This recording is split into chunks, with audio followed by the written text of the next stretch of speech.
Good morning, La La Land. I'm Dr. Erin. I am Rob Mack. And I am Jez Moye. Thank you so much for being here with us today, Wednesday, on Good Morning LaLa Land. That's right. We have a great show in store for you.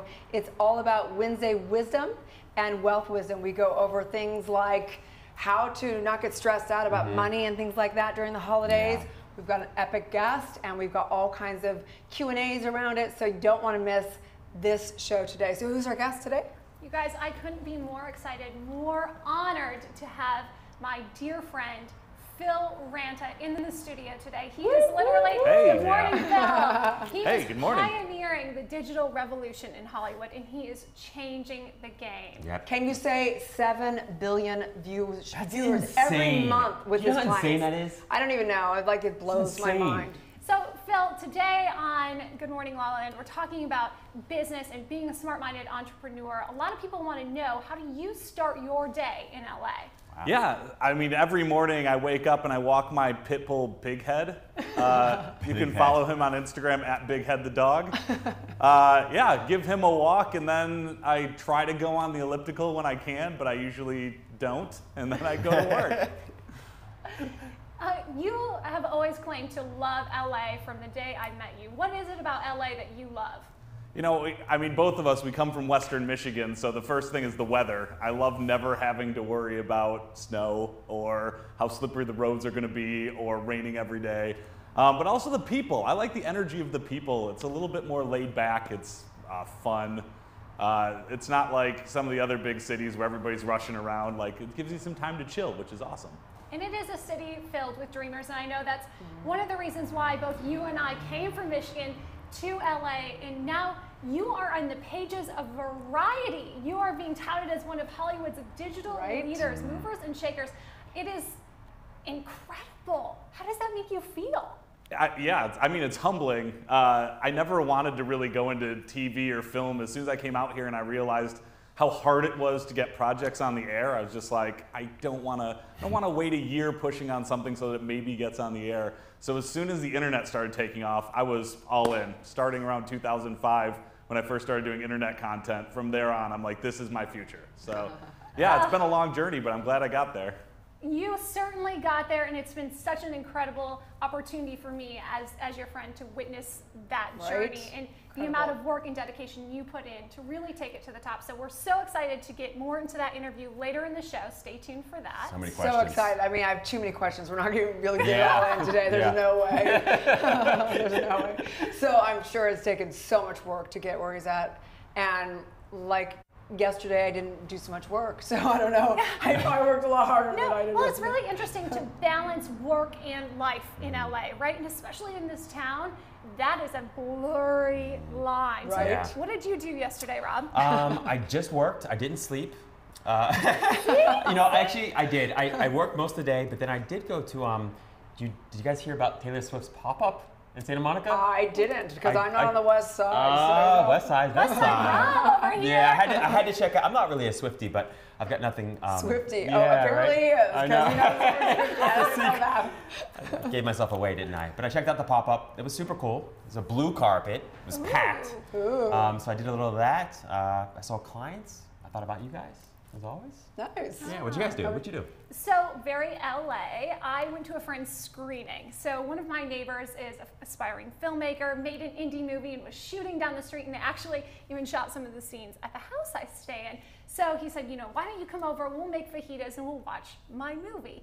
And it's just so interesting. Watch my movie. Watch my movie. That's so LA. You can't get any more LA than that. It is so LA. One, it was a great film. I'm really excited to tell you guys more about that soon. But it's just so cool, the amount of talent that is in this town, and the ability to really just even support your neighbors who are, in the fashion industry or the film industry, and just be a part of that. It is so LA. Yeah, so LA. It's mind-blowing. And when you actually start sharing like daily experiences of living in LA with people who don't live in LA, they definitely think you're an egotistical maniac. I'm like, literally. I'm like, oh, yeah, I'm in the gym. We are. No, but it's so true. funny because you know, these things, they seem so unattainable or so far reaching to anybody else, you know, who isn't really involved in the community of LA, but that is what we're doing here.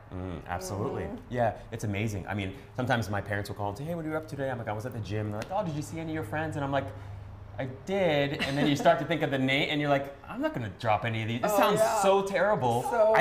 They're literally there, but that's just so LA. I don't like that. Yeah, I don't name drop. You can't. For sure, Yeah. no. But you're not even intentionally name That's dropping. what I mean. That's where it gets That's weird. what I mean. You're like, They're oh, I just- had dinner with. Never mind. No, I'm that's not gonna even sound say it. weird. Yeah, that just sounds weird. I'm not that guy. but you are that guy, Rob. All right, well. You're just that cool. You gotta own You're it. just so cool. That's right. What happened? Say it one more time. Didn't hear that? I can never get enough of that. Oh, yeah. So I had a complete LA day yesterday. So like I said, like one of those, there's days when you just like buckle down, you're on computer, you're doing all the back end stuff that is the grind of all of it. And then there's days when you're just out in the world, and yesterday was such an LA day for me. I had a meeting at Fred Siegel, which is, you gotta go there because there's parking. There's like a few places in West Hollywood you can park. It's a great place. Parking is a novelty in Los Angeles. Oh my gosh. Right? Yeah. And then I went over to Silver Lake. I actually had to meet with my half brother, who I love and adore, you, Sutherland. We are just gabbing about. He's actually going to spend Christmas together. So now it's going to be my son and my brother, which is like such a random, bizarre Christmas. So I'm super excited about that. And then I was over at the Grove. They had the celebration of Hanukkah. And so you guys know, I didn't know. So every night at 7 and 8 p.m. they had the actual snow that they blow there at night. Wow. Right? Love that. I mean, I don't think it's real snow. I don't know what. But it's super cold. I can get snow without. I don't know what it is. If it's real, I think It's a real winter snow. wonderland LA version. I love that. Yeah. I don't have to be freezing and can experience the snow. That's awesome.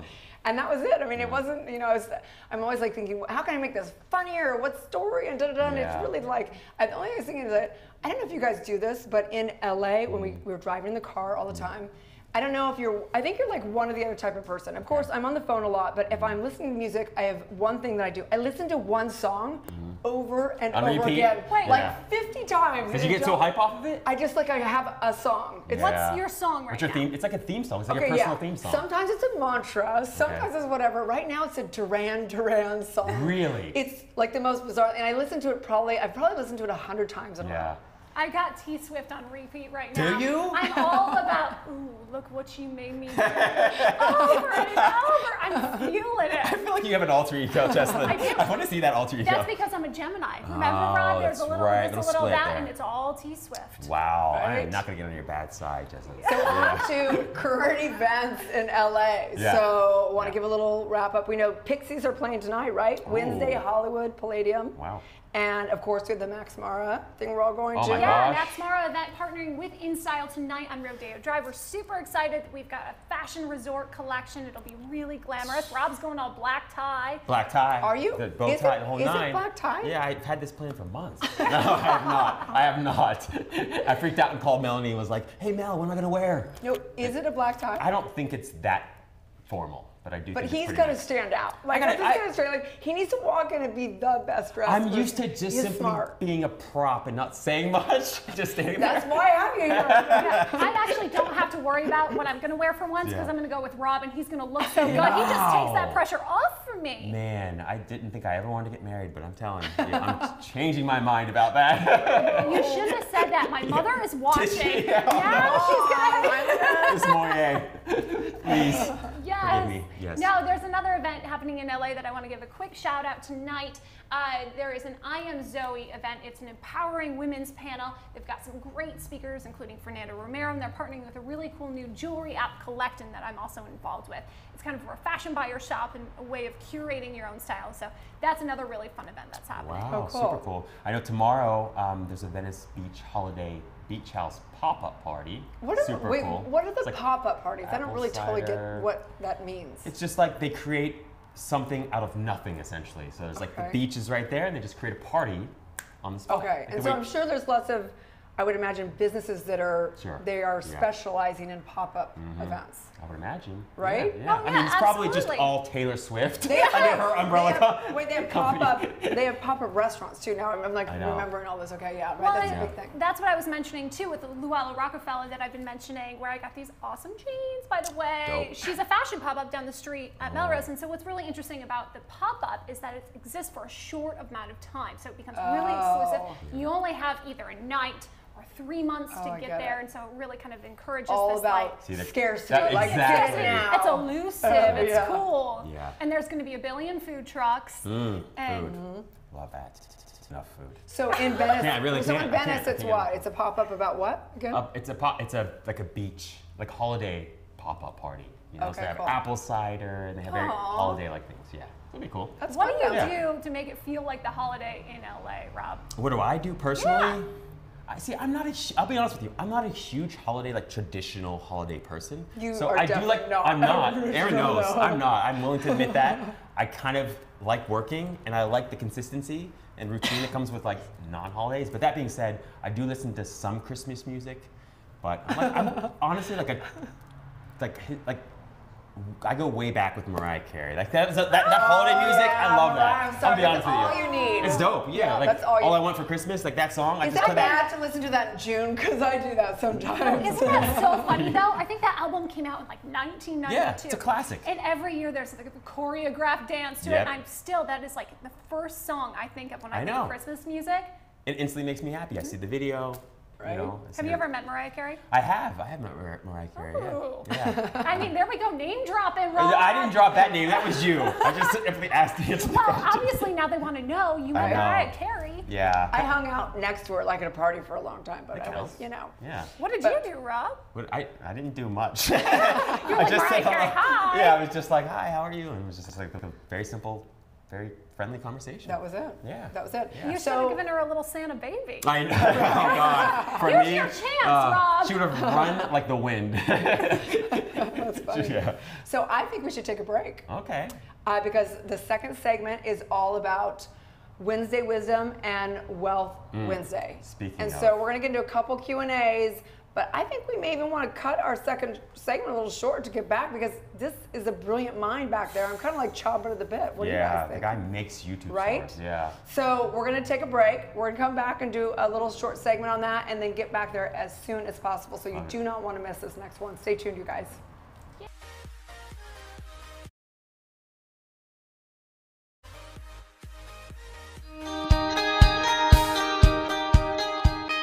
Hi, everyone, and welcome to Odiva TV. And right now we're in the Focus TV studios in Hollywood. Happy Wednesday, Empoweristas. It's Alex Worley. Hey guys, I'm Amy Paffrath. And I'm Justin Walter. And this is What's Good, the show that's dedicated to positive, uplifting stories from all over the world. Hi, this is Alyssa Goodman Show, and I am Alyssa Goodman. You're watching Beige Bay TV. It's fitness expert and your Beige Bay, Edwina Chia. Hey, Dr. Erin here, teaching universal law and spiritual truth. Hey everyone, it's Michelle Gillette with Focus TV, and this is the Spotlight Series. Hey LA, I'm Gwen Lane with the LA Girl. Hey everybody, Terry here, host of the interview series Success Beyond Beauty. Hi, I'm Fern Olivia, and welcome to Sensual Intelligence TV. Hi, I'm Janet Gunn here with Focus TV for my segment of Fearless Females.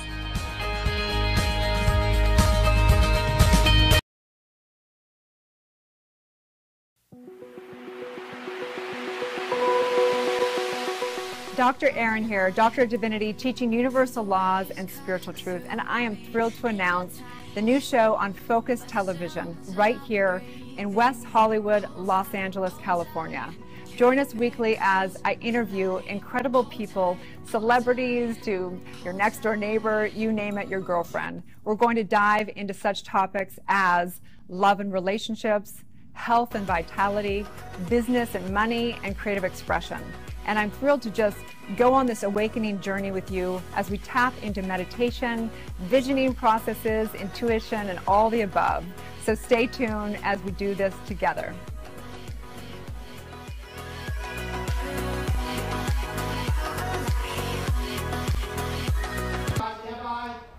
Welcome back to Good Morning LaLa Land.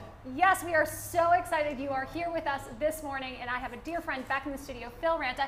Hello, Phil. Hello. Hi, so we are talking Wealth Wednesday, Wisdom Wednesday here, and we have all done some crazy jobs in LA to support ourselves and our creativities. Sure. So what was your first job in LA? My first job in LA, I was a development assistant at a reality television show company.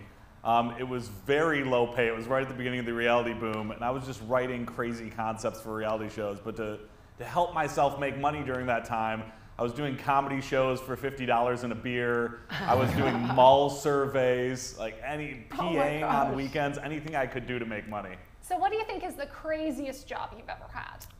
I'd say the craziest job I ever, and I don't think I can get sued for this anymore because the time has passed too much, but I had a friend who worked at a mall survey company where he would say tricky types of people they needed to find, and then we would go in and lie and say we were that demographic, like I'm a 25-year-old luxury car owner, or that I come from Alabama.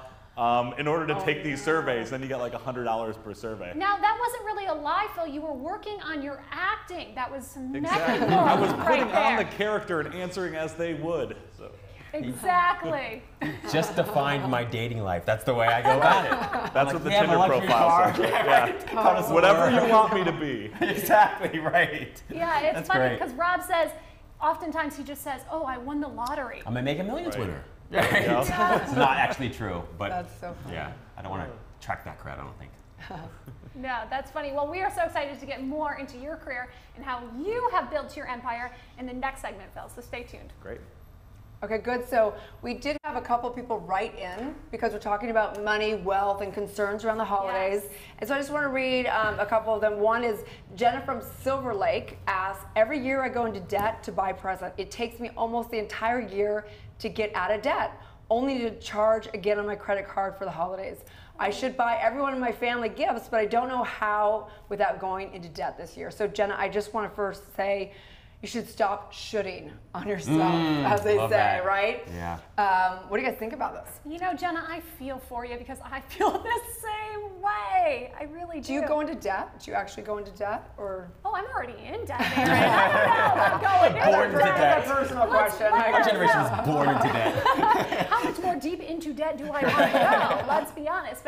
And there is this you really want to give, but you're really not in a position to give, and that can weigh really heavily on you. Right? Yeah. So what would you recommend? Just as a avoid coach? people. I just avoid. I just avoid family, friends. My phone wasn't working. I'm sorry. I changed my number right before the holiday every year, or just make more money. No, I think for me, I try to set really honest and healthy expectations.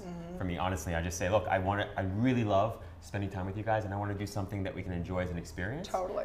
I always fall back on science, so it's easy for me to say, oh, well, science says that if we have an experience together as opposed to buying things, it'll be a lot more memorable. Right. We'll enjoy it a lot more. Right. Yeah. I mean, like I said, don't buy me a gift because I'm not buying you a gift this year. But I'm all about cash. Okay. No. Just kidding. Right. I'm kind of, but no. I think Jenna. Honestly, I think that communication is king and queen. Let's no longer say king, let's say queen. Because, and I think that people, if you come up to say, look, I really don't want to do the whole material exchange. I'd love to do something more fun and create an experience. You can create an experience without spending money.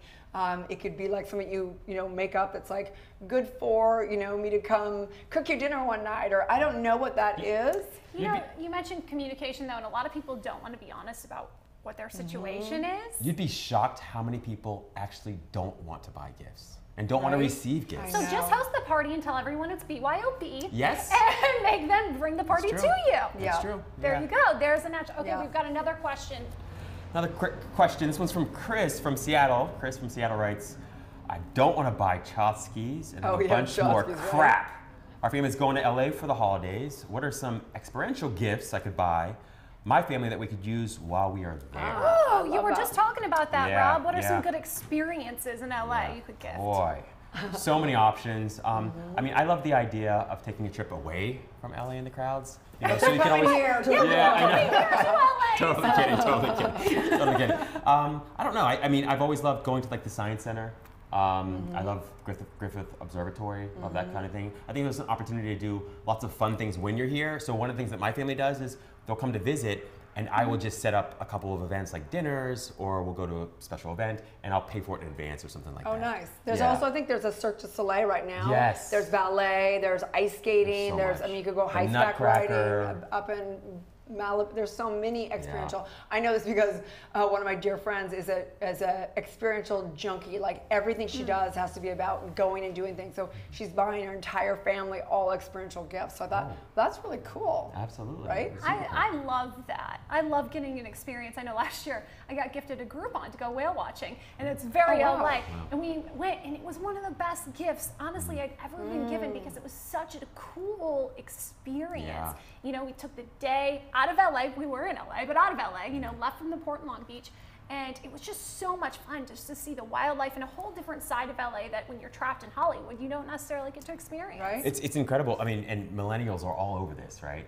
They in are. advance of, they've been doing this for a long time, and they've been focused on having more experiences as opposed to acquiring stuff. So I think it's time that, get on the train. Yeah, great topic. And I think that's kind of partly why our guest today, Phil, we feel so strongly about the concept of, millennials are basically moving away from as much materialism. They care more about the experience, right? Yeah. Absolutely. You know, they're saying a lot of millennials aren't putting the importance on marriage and kids. They're putting the importance on jobs and their education. Traveling, things like that. And the whole way that they're building their business is completely changing.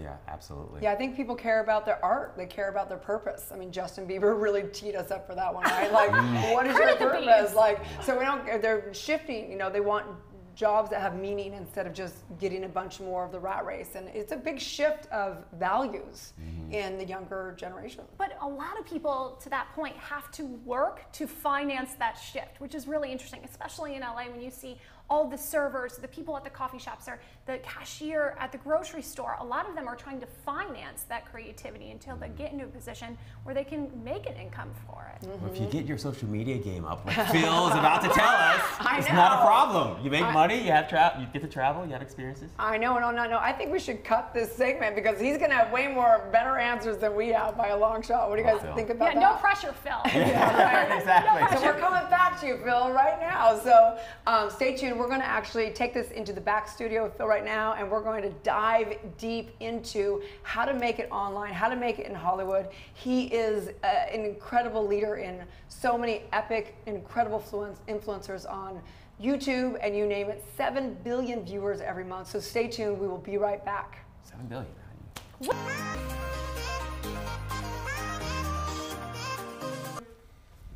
Good morning, La La Land. We are back with digital pioneer changing the whole face of Hollywood, Phil Ranta. Thank you for having me. Wow. Thank you so much for coming. Absolutely. I'm so excited that you're here. I'm excited to be here. I don't get to do a lot of the morning show. I don't get to be part of the content much. I'm usually behind the scenes, so this is fun for me. You're the man behind the magic. I like to think so. Well, one of the many. Some it's a great serious My boss would kill me if I'm like, I'll take credit for everything. It's all me. Sure, rain it down. Rain it down. But you are the CEO of Studio 71, one of the world's largest MCMs. Yep. What does that mean? So it means multi-channel network, but we really consider ourselves more of a digital media company, right? So if, say, Viacom was being built for the connected generation, what would it look like? So we do original content, TV shows, movies, premium short-form experiences. We do branded content. Then we've got this huge pool of influencers that we work with to help build brands and make them more popular. We tell some of the top ones you work with because they're huge names. Sure, yeah, absolutely. So the number one that everybody's always like, is The Rock. The Rock. So The Rock's YouTube page is, I mean, there's nobody more famous than The Rock. Honestly, right? And everybody doesn't like The Rock. That's true. He's like perfectly nice, awesome. It's like worker. Yeah, exactly. Highest compliment ever. I'm gonna record that and replay it all day, every day. Right, right. But then the kids, the Rock for the kids is Logan Paul, who we also work with. Didn't he live right behind Fred Siegel?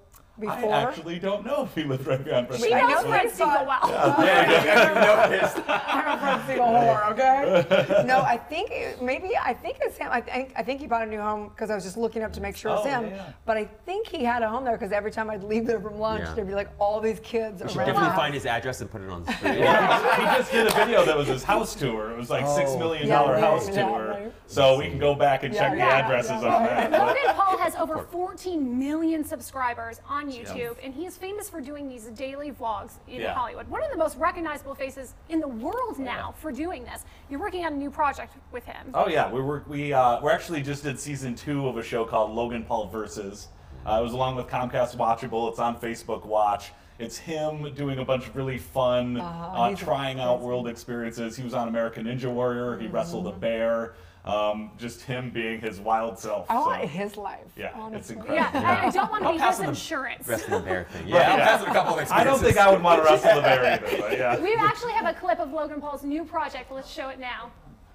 It's really exciting, actually. Just the fact, what is your involvement in the creating of this project? Oh sure, yeah. I mean, we have a really close relationship. I mean, naturally he's a creative genius, so we work with Logan Paul closely to kind of form these ideas. But yeah, we get a chance to package it, to pitch it, to find the funding, and then we shoot it. We do all the editing and creative. So wow, incredible. Fun journey. And you have such an interesting story getting to this place. You know, What eventually led you to this place where you knew that you wanted to do this kind of work? I mean, were you clear about that sort of along the way, or was it a insight that you had one day? When I was in college, I was a screenwriting focus. I was a film and video major, but I was a screenwriting guy. And then one of the professors told me, well, if you're doing comedy screenplays, you should take an improv class. So I took an improv class, got really into comedy, and then you just did Groundlings. There we go, Groundlings, love it. Sunday Phil was company. born a funny man. So we actually met when I was 14. We met in high school. We went to high school together. I was cast. I was also young. I don't want that to sound creepy. Yeah. She was 14. I was 48. No, but we were cast together in the Beverly Hillbillies, and we did a school play, and he's been one of my best friends ever since. Wow. And so you've always been just such a creative and such a light, and just brought humor to everyone around you. The laughs. Oh yeah. It was a stage adaptation of the Beverly Hillbillies, like the most Midwestern thing ever. And I played the villain, and you played Ellie Mae. I was Ellie Mae playing. Of course you were. Of course you were. So I have a question for you. So someone out there, people are going, okay, cool. It's cool to be one huge name that's already made it on YouTube. But so I'm imagining that you just, what recommendations would you say to someone that isn't quite there? Because I know if they've already made it, then they come to you. They're like, okay, I've got an audience. We can pitch it. We can get the backers. We can do it. That's like a whole other thing. But what do you recommend to somebody who hasn't made it yet? Do you know that part of it? Yeah, there's so many ways. I mean, really, there's no one path to getting famous online. But the number one thing everybody has is they know what they want to do, they authentically want to do it, and they push through the hard times. Wow. Right? Like, you're not going to be famous day one, generally. What? Generally. Yeah, exactly. You might not even be famous year 5 of doing it, but if you keep creating consistent content, getting better, and experimenting with your audience and leaning into the stuff that's working, eventually you'll get there. Well, and that's one of the things about Logan Paul, who we mentioned earlier. I mean, vlogging on a daily basis, and it's not perfect. It's crazy, but it's not perfect.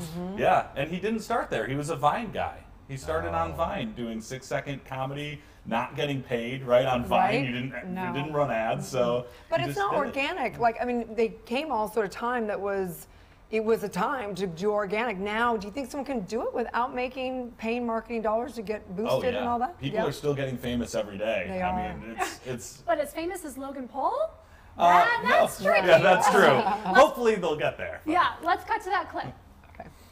I'm Paul, and I am here to be the best luchador in the world. I will be your coach today. I want to survive in the wilderness. I'm here to become a ballerina. I'm about to spend the night in a haunted insane asylum. And I want to wrestle a bear. When a shark is hungry, he eats. When a gorilla is hungry, he eats. SEAL training, toughest training in the world. It's coming down to the wire. Now bring me the ball! Oh my God. What have I done? Logan Paul, the viral sensation. You look great. What are you talking about? Look at me, I'm a turtle. Do not underestimate me. I am a force to be reckoned with.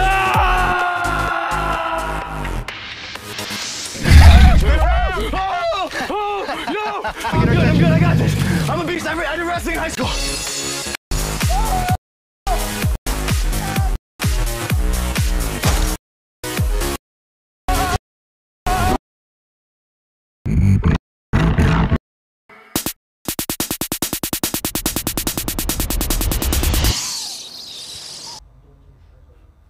So awesome. Right. So awesome. You know what's so great about YouTube creators is that they have this just like you quality. They're relatable, and in Hollywood, that's very hard to achieve. Oh yeah, the authenticity factor is huge, right? If people think you're a phony, it doesn't work on digital platforms. Spidey senses go off. Oh yeah, people think they know Lily Singh and Roman Atwood and all the other people we work with because they'll talk to them on Twitter and it's a two-way conversation. It's amazing, right? Yeah. I mean, I take it back. I don't want his life out there.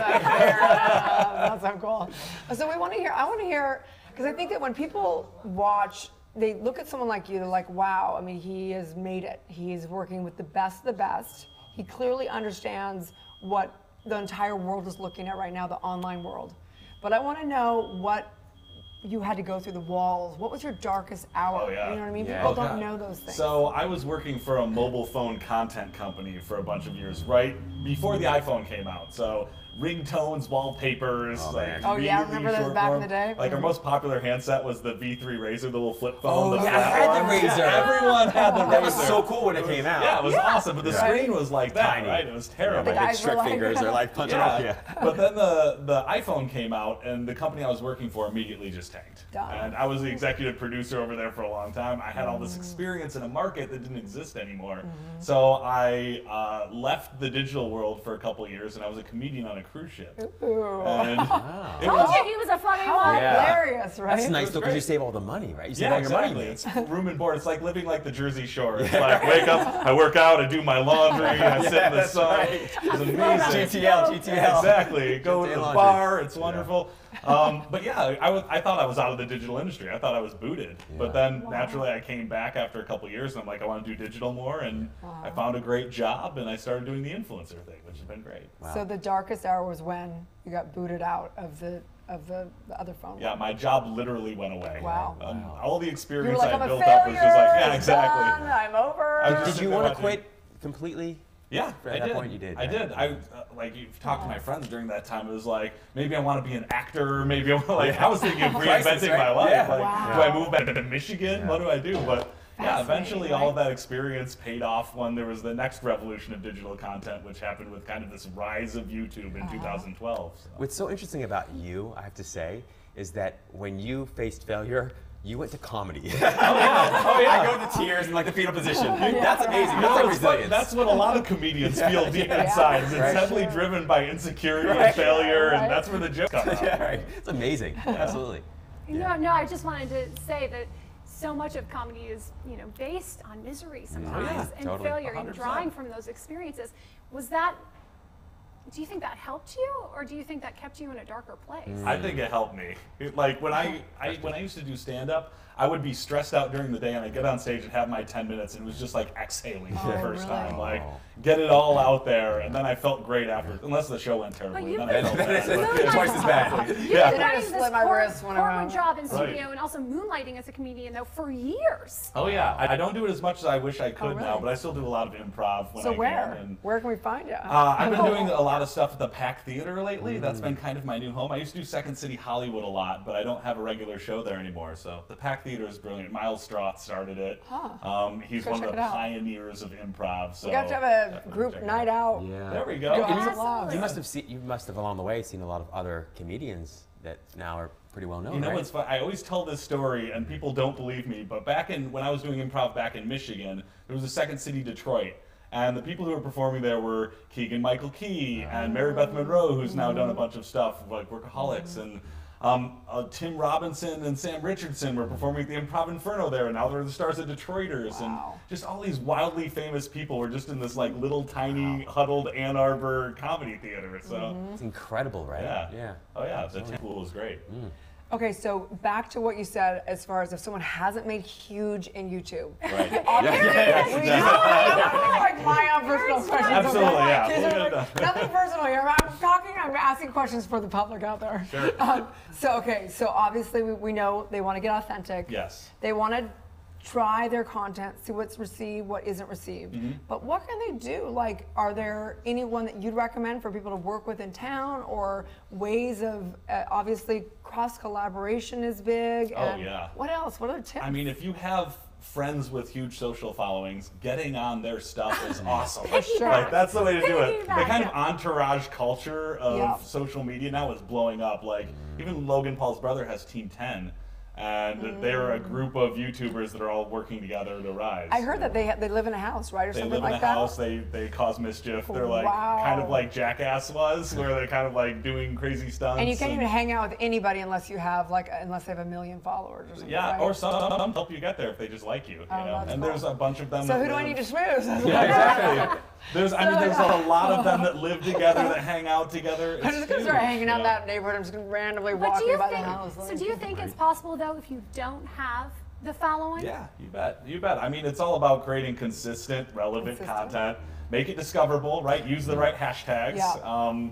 Make sure you're making stuff about current trends that people are interested in. Like yesterday, there was the big Alabama election. If you became a respected voice in the Alabama election, then people would say, hey, I'm going to follow you and expect more political advice in the future, right? So finding those tentpole moments that you can seize on is Any huge. particular teacher online that you recommend for learning all those kind of, it's a lot. It's like learning Japanese. Yeah, it's it's really tricky because first of all, there's a lot of snake oil out there. People who are like, $1,000, I'll teach you how to be famous online. And then they're I get all these newsletters from these YouTubers that are like, join my, workshop or whatever for $1 bajillion, and I'll make you famous. Does that really work? No, go to the websites. I generally say read Real SEO, go to TubeFilter and see what's happening in the market. Even Variety has an awesome digital section that if you just read the trades in there, you're like, okay, I get how people are getting famous on this. Cool. And I mean, if you partner with a company that knows what they're doing, that's like Studio 71, that's a great way to start. It's so interesting because you're so well versed in the evolution that is digital entertainment. How has that affected the whole scope of Hollywood, in your opinion? Oh yeah, well what's great about it is there used to be these gatekeepers, right? And they would say, you can't be on TV, you can be on, exactly, breaking down the walls of gatekeepers, right?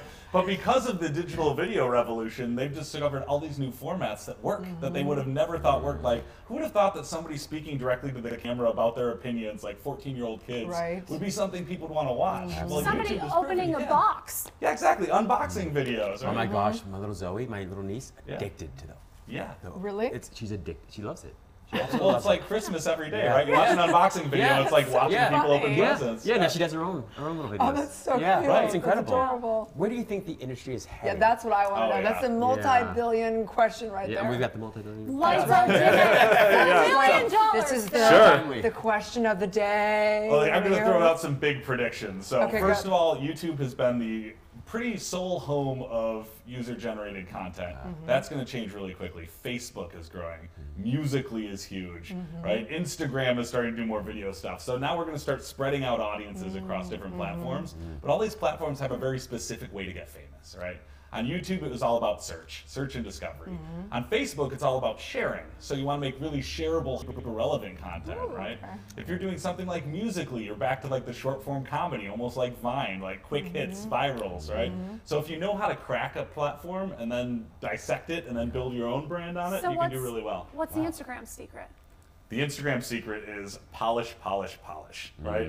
You got a hashtag, but also everything has to be, I mean, the content has to be so good. So beautiful. Yeah. Has to be filtered to the maximum. You can't waste people's time on Instagram. Because if you do all these polished pictures, then you do one that's just like, this means nothing, you're going to lose engagement right away. Wow. So everything has to be super polished. Interesting, fascinating.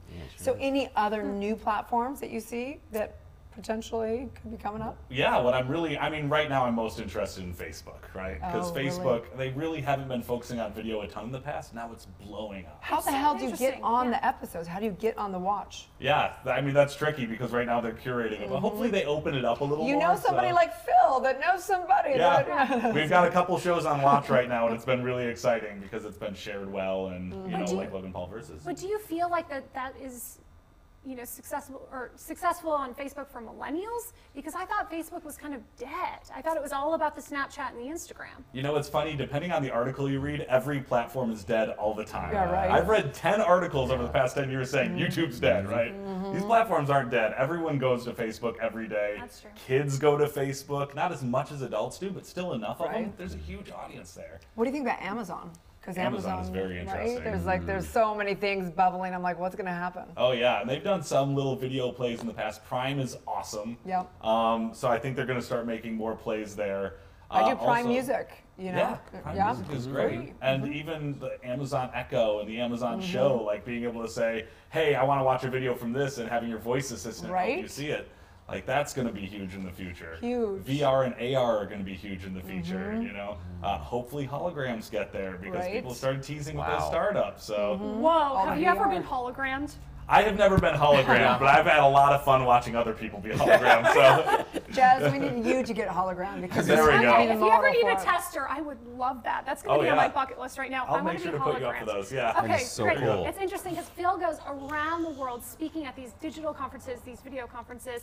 Do you think that Hollywood is really at the forefront of this? Or is this happening worldwide? You know, less and less. Hollywood is less and less on the forefront of this. Great Naturally, question. being part of Hollywood, we want it to do well. We want to believe. But God, we've seen amazing content coming out. Like, for example, Gangnam Style came out of South Korea, right? And it was a global sensation. Despacito, definitely not targeted towards a U.S. audience. Most viewed video in the world now. I still have it in my head. Yeah, it's a great song. It's a great song. It wasn't just Justin Bieber that made it go. Yeah. It was a genuinely good song and a good music video. And yeah, India has been a really interesting market just because the amount of people. China. I mean, naturally, it's not. YouTube can't be accessed in China, but a lot of Chinese companies are funding into a lot of American content now. Well, they have another company that's not, what's it called, Youku or whatever? They've got Youku Tudo there. They've got Tencent. They've got a lot of kind of versions of YouTube. See, I know a lot about this stuff. You know a whole lot. So, I want to know, are you creating your own personal content right now?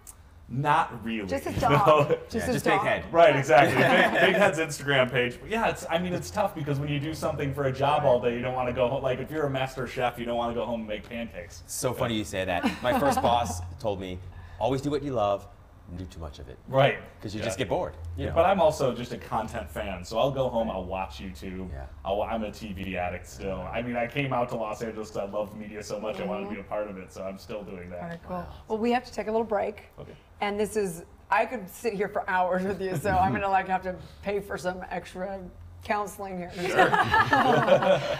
So when we come back, you guys, we're going to wrap up this day. It's been an epic day, diving more into wealth, diving into the mindset that it takes to become somebody who's an influencer around the world, you guys. So stay tuned and we'll be right back.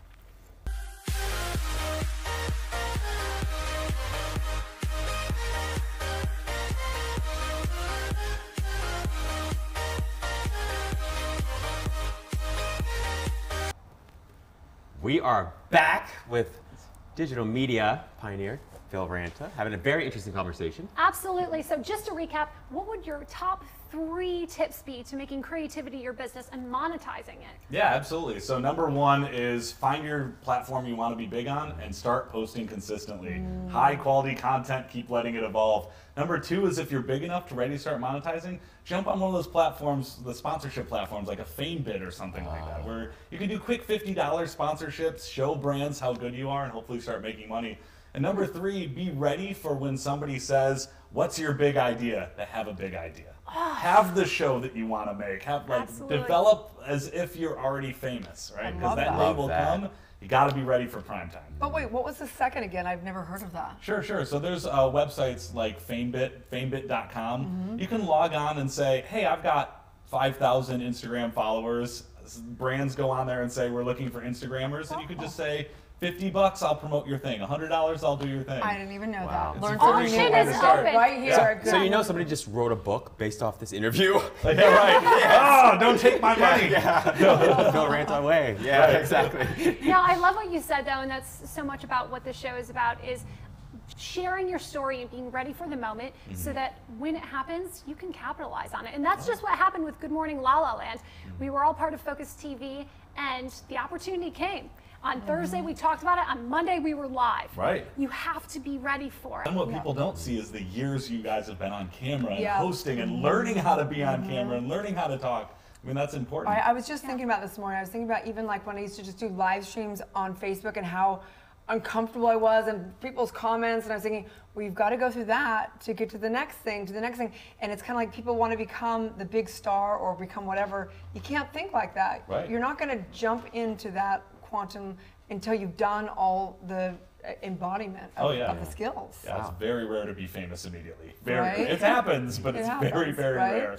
Yeah, so creativity, it's a great one. I love your story. And any other last tips? I have a little game for us. Oh, yeah. So, we love games. Love to play the game, yeah. So, okay, you guys, so I want to play a little game just because it's fun and whatever, and just to go totally off topic here. So I want to know, what is the best Christmas gift you've ever received? Oh my gosh. Ooh. That's tough. I have to go back to, there was one year where the Sega Genesis and the Super Nintendo came out. Man. And my brother got the Super Nintendo and I got the Sega Genesis, but we traded, like, it was almost like both were shared.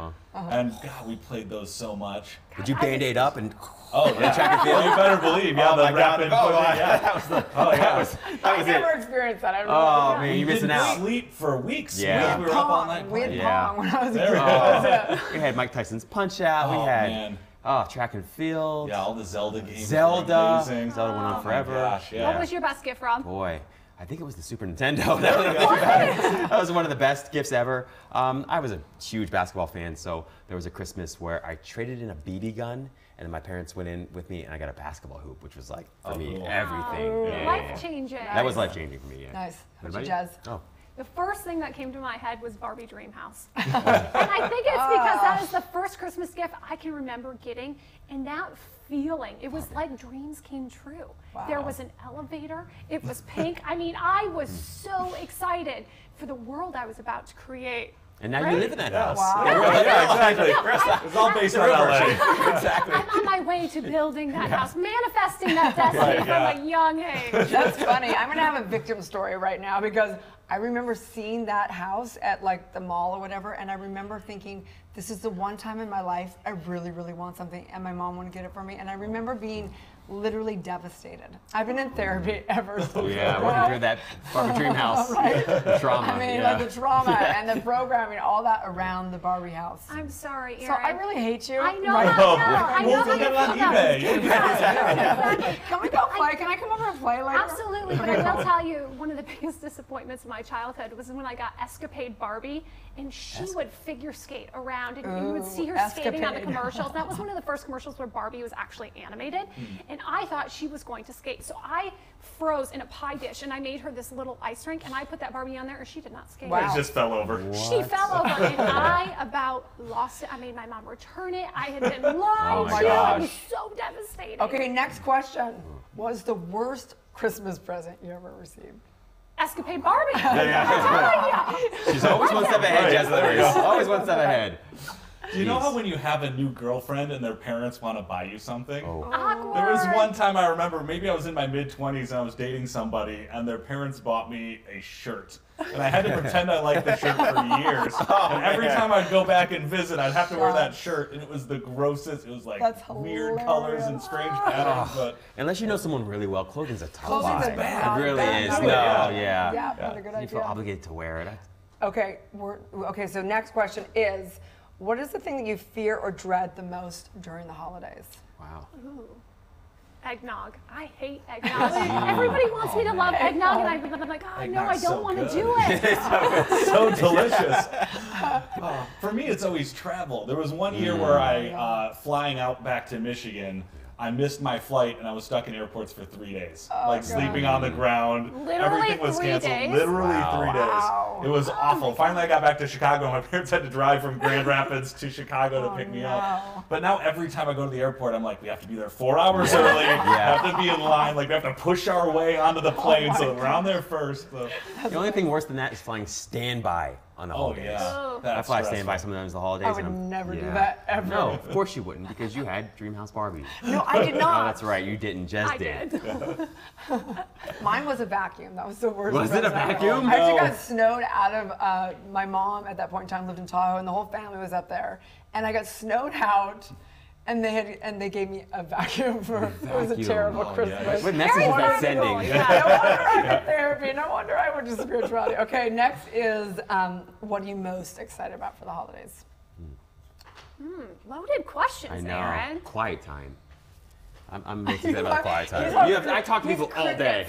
You have no idea. I talk to people all day, every day. So I love talking, and I also like quiet time. Yeah. I'm gonna go cheesy. I get to see my family a couple times a year. I get to see my niece and nephew a few times a year. I'm just excited to spend time with. He's such a cool uncle. I'm sure, like cool uncle. We're all so hard to like. Well, also with the improv background, playing with little kids is just an improv game that never stops. Like, you're an army soldier, and I'm this thing, and we're fighting. And we're, It's endless groundlings. Exactly. That's awesome. Right. I'm most excited to start a new year. Just to start over, to start, thinking about what my goals are going to be, to let go of 2017 and really just start fresh in 2018. Yeah. That's what I'm most looking forward to. Nice. What about you, Aaron? I mean, for sure, time with my son. Yeah, for sure. Just that. That's it. You're the most amazing. And LA is so quiet during the holidays, by the way. I'm very much looking forward to no traffic. Right. LA is so peaceful during Christmas. If you haven't been here during the holiday yet, it's like another It's like city. the apocalypse. Like It nobody's is. on the road. Yeah, nobody's on the road. I always describe it as that first scene out of Vanilla Sky, with Tom is. Cruise walks into Times Square, and it's just like, no one. yeah, he's like, what happened? Yeah, so if you're in LA, and don't be like surprised when there's no traffic. You're like, they talk about how terrible the traffic is, and you're coming for Christmas and there's no traffic. There'll just be me and my Fiat like in a parade by myself. That's right. Yeah, all green lights, every direction. So on that note, we've got to wrap up, but I just want to say thank you so much for your time. Thank you for having This me. woman is amazing, honestly, and it says a lot, it says a lot about who our friends are and everything, and I'm really impressed with your work.